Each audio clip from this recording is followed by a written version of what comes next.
Capítulo 2. No sé cómo pude llegar al fin del verano siguiente, dijo Bew refiriéndose al periodo posterior a la muerte de Berta. Me consumía en una completa apatía, entrando con frecuencia en la angustia, en la reflexión compulsiva, todo respecto a la muerte de la hija del ministro. No obstante, el verano de 1913 fue más activo de lo que le sugiere su memoria.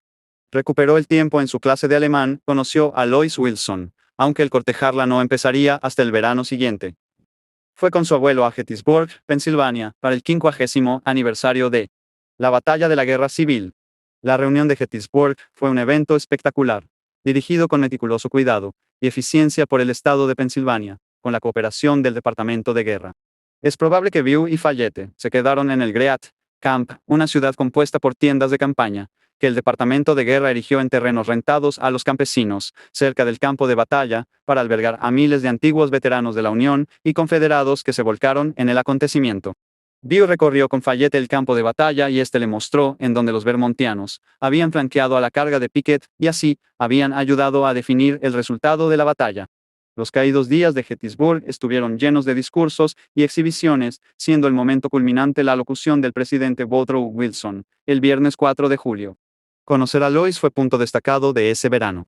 La hija mayor de un respetado médico de Nueva York, que, con su familia, tomó sus vacaciones de verano a pocos kilómetros de la casa de Bew en el lago Esmeralda, en North Dorset. No solo era atractiva, inteligente y encantadora, sino que para Bew era un miembro de una clase social diferente. Representaba áreas por las que yo siempre había sentido una gran inferioridad. Su gente era de excelente familia de Brooklyn, lo que los vermontianos llamaban tipo de la ciudad. Tenía modales sociales que yo desconocía por completo. A mi alrededor, la gente todavía comía con los cuchillos, la puerta trasera todavía era un excusado. Así que ella me animó y el interés que me mostró hizo mucho para reanimarme. Como Lois recuerda su primer encuentro, su hermano Rogers le había estado hablando con entusiasmo de su amigo, Bew, encontró a este alto y delgaducho. Pero casi nada más. Después de todo, solo era un muchacho de 18 años, y ella era una dama joven 4 años mayor que él. Bew y Lois compartieron ratos amistosos ese verano, por lo general, en un grupo que incluía al hermano y hermana de ella. En el otoño, regresó a Brooklyn con su familia. La primavera siguiente, en 1914, los Burnham regresaron al lago y ese verano cambió la relación entre Bew y Lois. Tuvieron lo que ella recordó como vacaciones inolvidables, días de campo, paseos a pie y también en coche todo el día. Mucho antes de que terminara la temporada, dijo Lois, pensó que Bew era el hombre más interesante, diestro y excelente que conocía. Había olvidado todo sobre la diferencia de edades. El romance llegó providencialmente, porque el verano de 1914 fue difícil para Bew. Ella escuchaba con comprensión, cuando él decía que era bueno para nada, que no podría regresar a la escuela, que no podría soportar dejarla. Él dio a Lois el crédito por ayudarlo a salir de su depresión. Me levantó sacándome de este desaliento, y nos sentimos profundamente enamorados, y me curé temporalmente, porque ahora amaba, era amado y otra vez había esperanza. A nivel inconsciente, no tenía duda de que ella ya se había convertido en mi madre, y no había duda que era un componente muy fuerte de su interés en mí. Cualesquiera que hayan sido las necesidades individuales que encendieron la chispa de su primer cortejo, Bew y Lois se volcaron juntos. Bew refirió, creo que Lois me acompañó y me tomó tan tiernamente como una madre lo hace con su niño. Lois fue la mayor de 6 hermanos, dijo que su infancia fue tan feliz que le repugnaba crecer. Mamá y papá se amaban entre sí de verdad y mostraban su afecto abiertamente uno al otro y a nosotros, sus hijos, escribió. Nos enseñaron a jamás tener miedo de hablar de nuestro amor, a no ir a la cama, si estamos enojados con alguien, a siempre hacer la paz en nuestros corazones, antes de cerrar los ojos por la noche, y nunca avergonzarnos de decir, lo siento, me equivoqué. En la época en que conoció a Bew, Lois ya había terminado la escuela en el Instituto Colegial Packer de Brooklyn, y 2 semestres de dibujo en la New York School de Bellas Artes y su aplicación. Aunque todavía vivía en casa, estaba trabajando en el Departamento de Empleos de la YWCA. Entretanto, la educación de Bew posterior a la secundaria había seguido una trayectoria desigual. En el año escolar 1913-14, fue a vivir con su madre y su hermana Dorothy a Arlington, Massachusetts, un suburbio de Boston. Me inscribieron en la Arlington East Shore y ahí escasamente aprobé algunas materias, dijo Bew. La idea de esto era prepararme para los exámenes, con el fin de entrar al Instituto Tecnológico de Massachusetts MIT. A causa de mi interés por la ciencia, se suponía que sería ingeniero. Me presenté a los exámenes y difícilmente pude pasar uno de ellos. Se inscribió en la Universidad de Norwich, cuyos requisitos de ingreso eran mucho más fáciles que los del MIT. Llamada La Colina, Norwich, en Northfield, Vermont, es un colegio militar con disciplina tan estricta como la de West Point.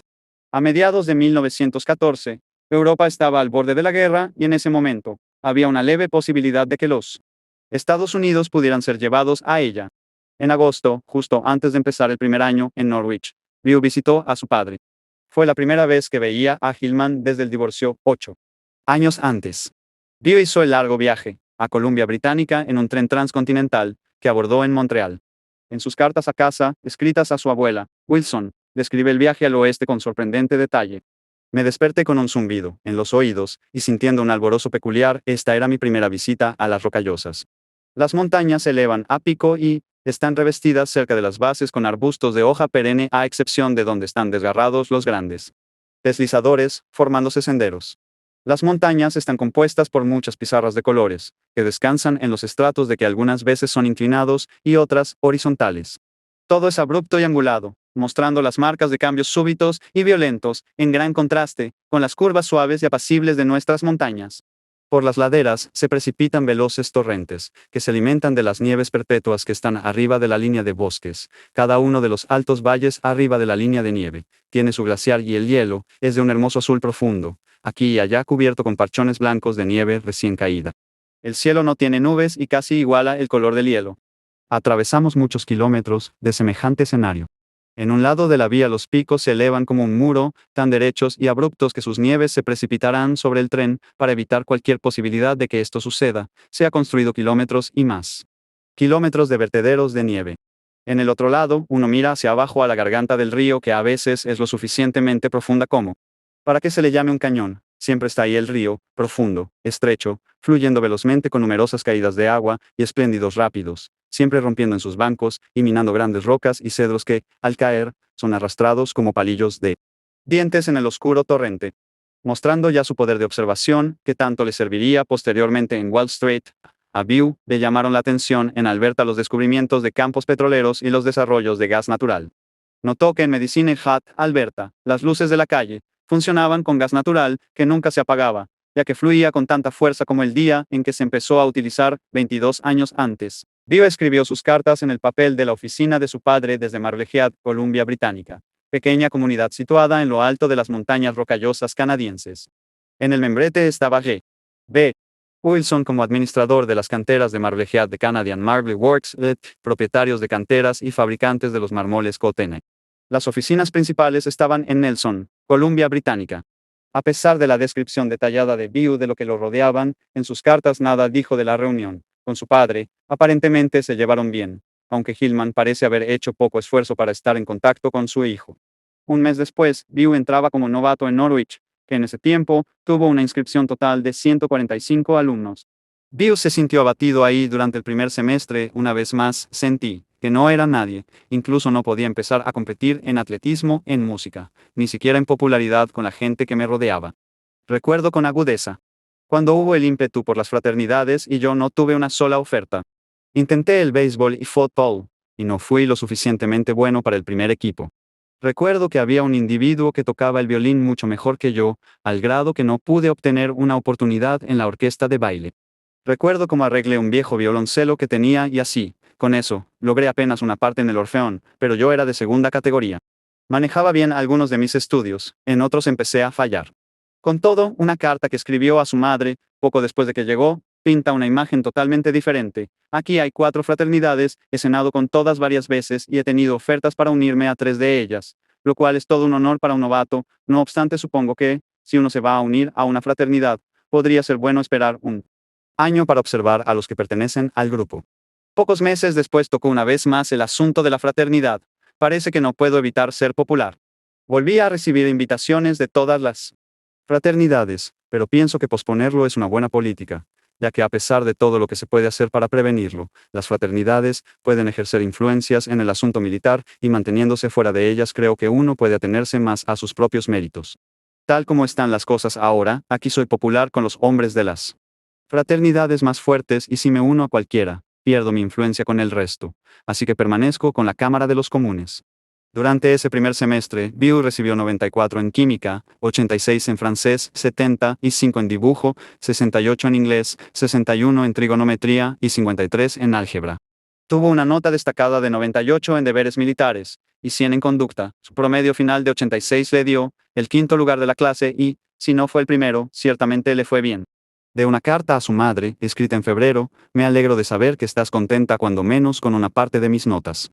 La semana que precedió a los exámenes de mediados de año, tuve que guardar cama por gripe y me perdí el repaso general que se efectuó entonces.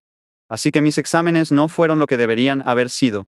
El primer examen fue el de álgebra y me levanté de la cama para presentarlo. Tuve todo un día para preparar el resto de ellos, ya que afortunadamente los exámenes fueron cada tercer día y el sábado tuve un examen de composición y pasé, con 65% de haber podido hacer eso en primer lugar. Hubiera sido el tercero o cuarto de la clase, pero de cualquier manera, no me comparo desfavorablemente con los otros. Tengo confianza de tener el segundo lugar el próximo semestre, porque espero obtener 90 en 4 materias. Pero no sucedió así. Una mañana al principio del segundo semestre, se cayó cuando iba a clase y se lastimó el codo. Insistió en ir a Boston a que lo tratara su madre, que ahora ya practicaba la osteopatía. Ningún deseo tenía de regresar a la escuela. Cómo rechazaba encarar esa disciplina, así como la idea de no ser bueno y de segunda categoría. De regreso a Northfield desde Boston, al subirme al tren, empecé a tener una terrible sensación en el plexo solar y sentí que el mundo llegaba a su fin. Con el aliento entrecortado, teniendo palpitaciones en el corazón, me volví loco de pánico, al pensar que tuviera problemas del corazón y fuera a morir. De vuelta a la escuela, tan pronto como intenté hacer algunos ejercicios sencillos, se inició esta horrible palpitación y me hundí. A continuación de algunos de estos ataques, Bill era llevado a la enfermería de la escuela, pero nunca encontraron alguna causa física de sus males. Esto sucedió una y otra vez hasta que, al cabo de un par de semanas, me mandaron con mi abuelo a East Dorset, que era exactamente donde quería ir. Fue abrumado por la inercia, incapaz de hacer algo. Solía entrar en ataques de palpitaciones y gritaba para ver al doctor, dijo. El doctor le dio un bromuro e intentó persuadirlo de que nada malo tenía en el corazón. Bill permaneció esa primavera y el verano con sus ancianos abuelos, y gradualmente se recuperó lo suficiente como para considerar el regreso a Norwich el otoño siguiente. En abril, una carta a su madre muestra lo preocupado que estaba con sus problemas de salud. Hasta que el doctor Grinnell hizo su segunda visita, me sentí angustiado. Algunos días no comía nada y los más unas rebanadas de pan poco tostado, con el estómago terriblemente ácido, consecuencia de ardor y la palpitación del corazón. La duración de este curso me asusta a morir y me vuelve loco pensar que estoy angustiado, pero sigo exactamente igual. El doctor Grinnell llegó alrededor de las 6 p.m. y me sentía muy mal. Me aplicó el estetoscopio e inmediatamente dijo que tenía la mejor acción de la válvula, que había visto hacía mucho tiempo. Quiso que yo escuchara y lo hice. Sonaba igual que la última vez y súbitamente registré alivio. Dijo que el intestino delgado estaba más bien inactivo, causando agruras y gases. Me recetó una medicina suave para tomar después de comer. No. Parece creer que mi estómago estuviera mal, y mis abuelos sí lo creían, por eso, acosaron al doctor hasta que dijo, no creo que la dieta sirva para nada en este caso. Comprendió que lo que había dicho estaba mal, así que rectificó, por supuesto, no debe comer mucho, como ves, una afirmación muy contundente. Los problemas del corazón de Bill fueron claramente temporales, ya que pronto se recuperó y no tuvo dificultad alguna para pasar el examen físico del ejército en 1917, ni para cumplir sus deberes militares. Otra carta, escrita también esa primavera, indica que Bill se estaba sintiendo mejor y tenía su mente puesta en otras cosas. Quería un automóvil. Con cierto interés miré el catálogo que me mandaste y lo tiré a un lado. Abuelo lo recogió y empezó a mirarlo. Al poco tiempo comenzó a hablar del coche e hizo notar que debe ser difícil aprender a manejarlos, puesto que Jim Bebe no aprendía a hacerlo. Repentinamente, abuelo mostró una rabia entusiasta. Dijo que no era tan difícil y que podía aprender en un plazo breve.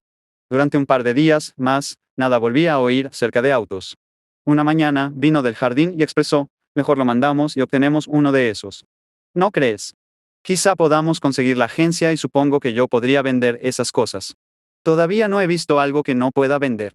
Naturalmente, me interesé.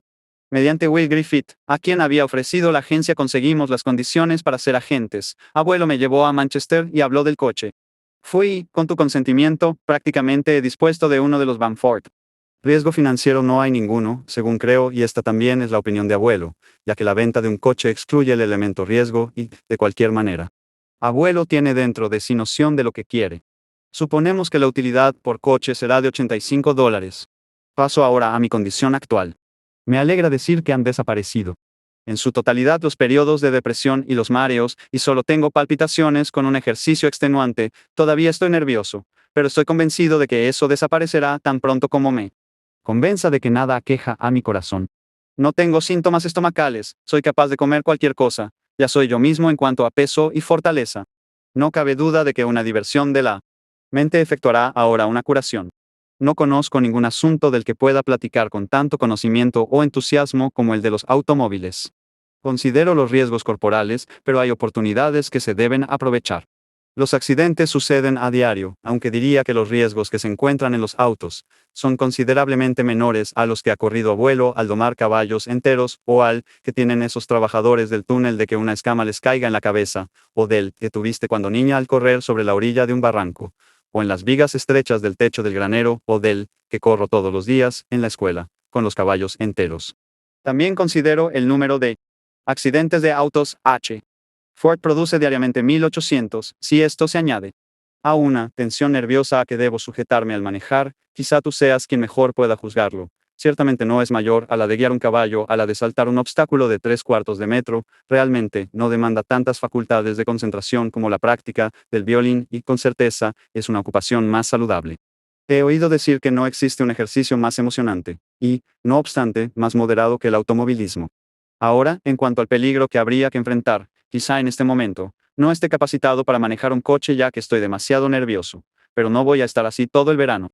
Al paso al que voy mejorando actualmente, me recuperaré en otro mes. Normalmente, sabes que soy casi tan excitable como una tortuga empantanada. Me aflige pensar que no tengas en mí la suficiente confianza en mi juicio para permitirme hacer lo que a Jamie bebe. Clifford Copping, Francis Money, David Cochran, Lyman Burnham les han permitido ser sus padres al no abrigar graves temores respecto a su seguridad. Rogers Burnham ha manejado desde que tenía 14 años. Debo aborrecer pensar que mi juicio en la actualidad no sea igual al suyo en esa época. Una vez más, los autos han llegado definitivamente y pronto serán tan comunes como los caballos. ¿Tú te consideras capaz para manejar un coche con seguridad? Incluso te gustaría haber montado en motocicleta. Seguramente podrías hacer ambas cosas, pero yo debo temer que tú montes en motocicleta tal como tú temes que yo maneje un auto. El amor de Will. En una posterior carta a su madre, no se refiere a la enfermedad, ni a los doctores. Había sido contratado para tocar el violín en 10 bailes, por lo cual iba a recibir $5 por baile. Había aumentado claramente su confianza para tocar, como lo dijo a su madre, sí, creo que ahora lo pueda llevar a cabo en la escuela. Lo he tocado lo suficiente por dinero, de manera que ahora ha perdido su fascinación y en realidad esto parece funcionar. He mejorado mucho desde que estuviste aquí. Durante el verano de 1915, Bill trabajó vendiendo lámparas de querosene de puerta en puerta en las villas cercanas, y Lois había abierto un pequeño merendero de té en la parte más al norte del lago Esmeralda. Bill encontró un buen número de razones para ir al merendero de té durante el día. Él no vendía muchos quemadores ni yo mucho té, pero tuvimos entrevistas maravillosas, dijo Lois. Con frecuencia le invitaba fresas silvestres u hongos fritos, recogidos en la colina, en pan tostado. A finales del verano, su noviazgo se volvió serio. Pero Bill tenía un competidor, varios años antes. Lois había conocido a un joven canadiense llamado Norman Snyder, en la convención de jóvenes de la iglesia.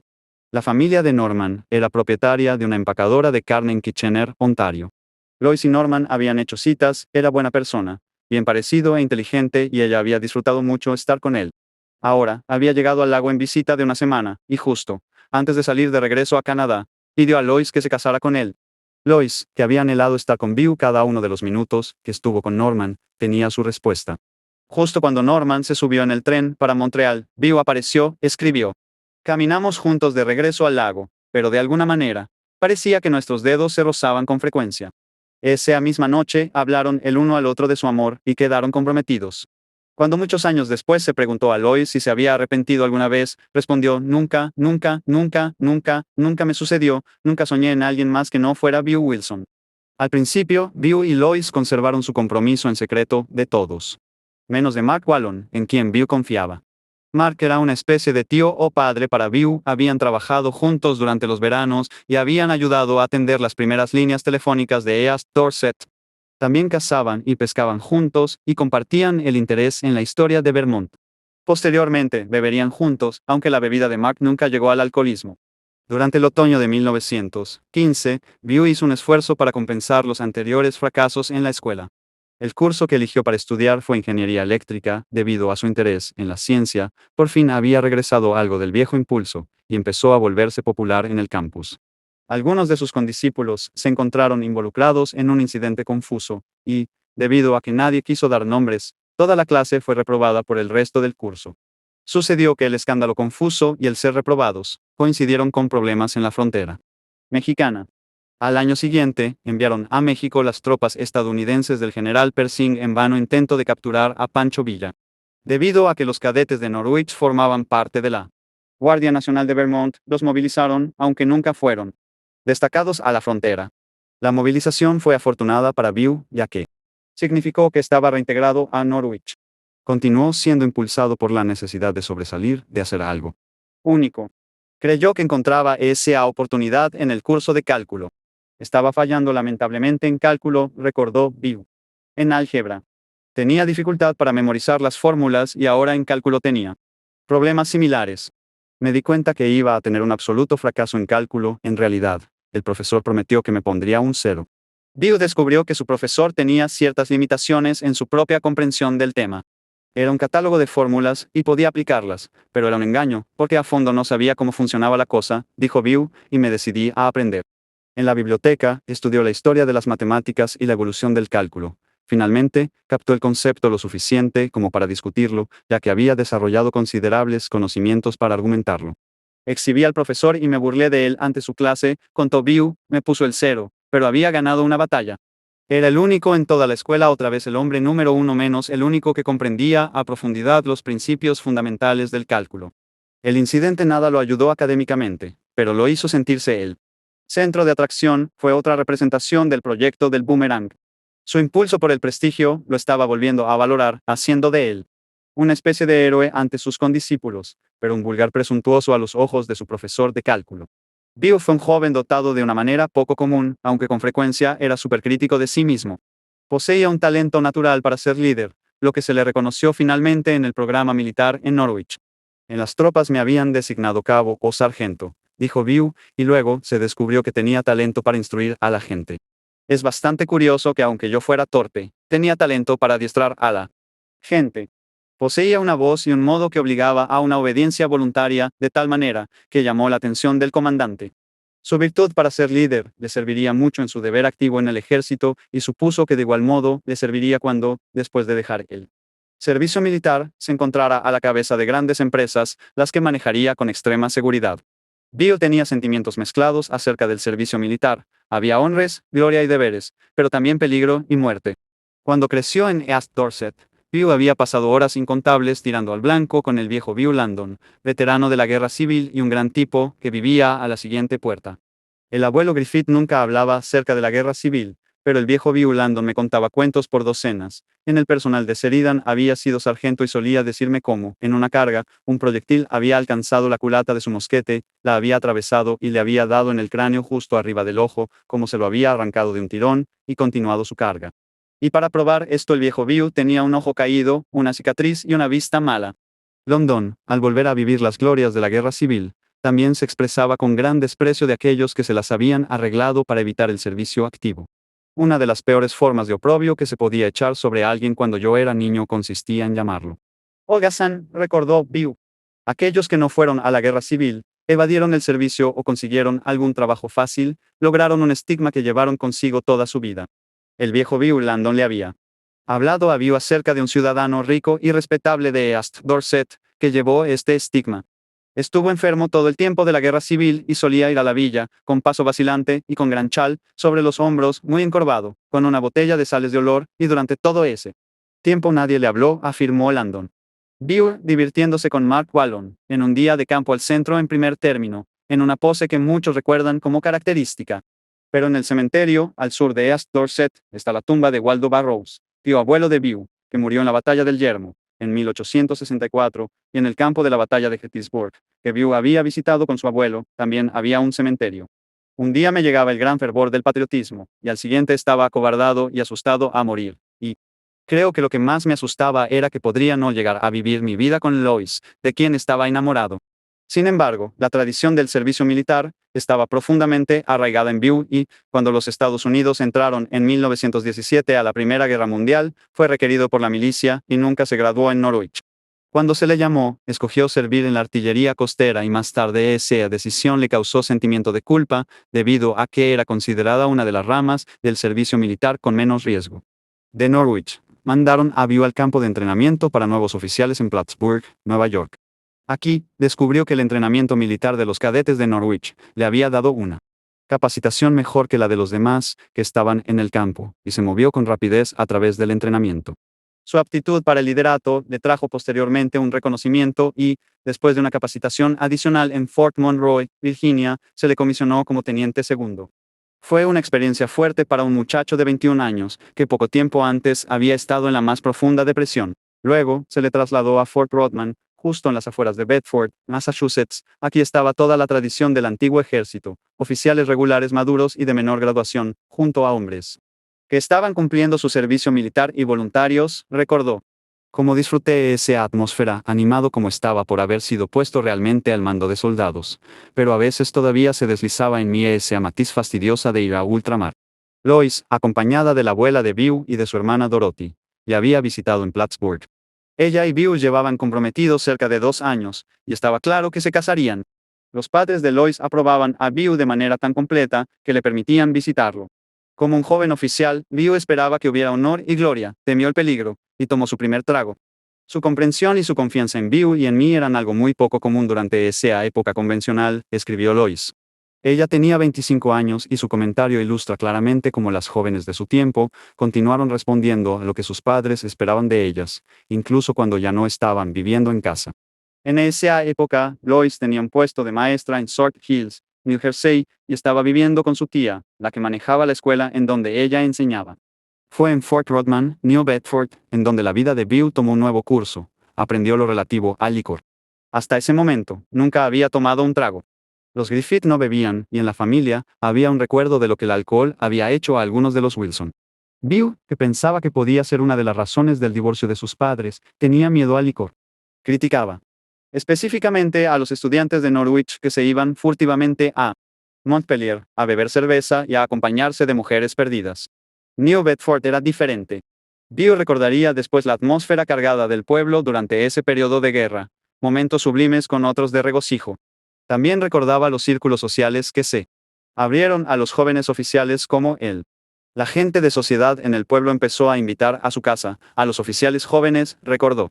Una de las grandes fortunas y principales familias de New Bedford era la Grinnell, eran muy ricos y sociales. Recuerdo muy bien a Amy. Catherine Grinnell, el marido de Amy, había ido a la guerra, Katy había perdido el suyo y las dos solían invitar a su casa a un grupo de nosotros. Esta fue la primera vez en mi vida que vi un mayordomo, y una gran ráfaga de miedo, ineptitud y autoconciencia se extendió sobre mí al conversar. Difícilmente podía decir 2 palabras. La hora de la cena fue una prueba terrible. En casa de los Grinnell, se ofreció a Bew un cóctel bronze por lo general preparado con ginebra, vermut seco y dulce, y jugo de naranja. A pesar de todas las advertencias, a pesar de todo su entrenamiento, a pesar de todos sus miedos acerca de beber, se encontró aceptándolo. Bueno, mi autoconciencia era tal, que sencillamente tenía que tomar esa bebida, recordó. Así que la tomé, y luego otra, y luego. El milagro. Esa extraña barrera que había existido entre los hombres, las mujeres y yo pareció caerse instantáneamente. Sentí que pertenecía a donde estaba, que pertenecía a la vida, pertenecía al universo. Por fin era una parte de las cosas. Oh, la magia de esas 3 o 4 copas. Me convertí en la vida de la fiesta. Realmente podía hablar con libertad.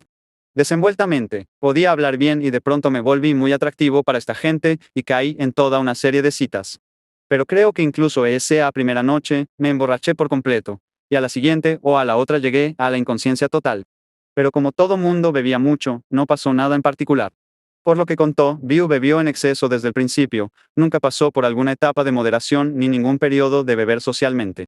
El sistema de prevención interna de Bew le debe haber dicho que su manera de beber no era común, porque le ponía el tapón cuando venía Lois a visitarlo y era invitada a reunirse con los amigos de Bew, pero no la dejó del todo, ya que sin el licor, una vez más se sentía inferior. Ya era el inicio de 1918, Los Estados Unidos estaban por completo en guerra y View podía ser embarcado en cualquier momento. Él y Lois habían establecido como fecha de su boda el 1 de febrero. Hubo un rumor de que pronto iban a mandar a View a ultramar y decidieron anticipar la fecha de la boda al 24 de enero, cambiando las invitaciones a participaciones. Escogieron seguir adelante con la boda religiosa que habían planeado y todos se dispusieron a ayudar. Se hizo con tal prisa, que el padrino, Rogers, el hermano de Lois, llegó de Camp Devens demasiado tarde para cambiarse las botas de servicio y tuvo que quedarse a un lado del pasillo. En Brooklyn, para su matrimonio, una vez más View estuvo consciente de esos horribles sentimientos familiares de inferioridad. Incluso, imaginó que algunos de los familiares y amigos de Lois se estaban preguntando: ¿en dónde conoció Lois a ese? En contradicción, también recordó que se desvivieron por hacerlo sentir cómodo.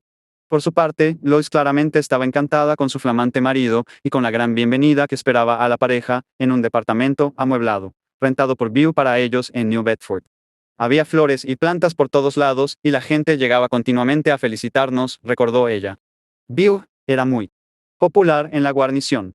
Un aspecto de su nueva vida social no había sido conocido por Lois, pero lo descubrió mientras estaban en New Bedford. View recordó que, durante ese periodo, él debe haber pasado a la inconsciencia en una de cada dos fiestas. En una de ellas, una noche Lois recibió un impacto al oír a los compañeros de View del ejército decirle cómo lo habían llevado arrastrando a su casa y lo habían puesto en la cama. Aún así, no se perturbó mucho al respecto, confiada en que podría persuadirlo de que regresara a su abstinencia anterior. Vivir conmigo sería una inspiración tal, que estaba segura que no necesitaría el alcohol. En sus recuerdos de ese periodo, View se refería con frecuencia a su miedo de ir a la guerra, y a la vergüenza que sentía por ese miedo. Incluso, le pareció que estaba defraudando a sus antecesores de Vermont. Ninguno de esos que llegaron cruzando las montañas con rifles y hachas hubiera actuado así. Lo mandaron a esperar órdenes a Fort Adams, cerca de Newport, Rhode Island y, por último, llegó el temido día. Una noche de agosto, pocas horas antes de embarcar para Inglaterra, Lois y él subieron a los hermosos acantilados de Newport, que miran al mar. De pronto, desaparecieron la melancolía y depresión que tenían ambos y fueron reemplazadas por un sentimiento de patriotismo y deber. Él y yo contemplamos el océano con asombro. En ese momento, el sol se estaba poniendo y hablamos acerca del futuro con alegría y optimismo. Creo que ahí sentí los primeros atisbos de lo que posteriormente iba a entender como una experiencia espiritual, nunca lo olvidaré.